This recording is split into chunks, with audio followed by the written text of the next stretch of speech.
beeksisa koree qindeessituu ayyaana irreechaa Minneapolis irraa akkuma beekamu ayyaanni irreechaa bara kana September 28 2013 fulbaana 28 2013 ganama sa'a 10 irraa eegalee kabajama.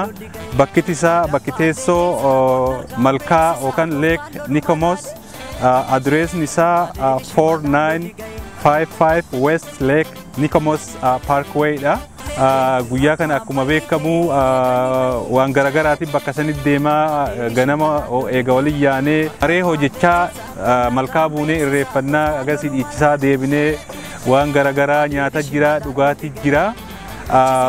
Kanaafuu guyyaa kana guyyaan kun guyyaa ayyaana aadaa itti kabajnu waan ta'eef Oromoonni guyyaa kana achitti argamtan wayaa aadaa Oromoo naannoo adda addaa calaqqisiisu uffatanii miidhagnee akka waliin oollu kanallee si yaadachiisuu barbaanna. Ayyaanni kun ayyaana irreechaa ayyaana mallattoo Oromoo ta'e keessa ayyaana guddaa fi isa duraati.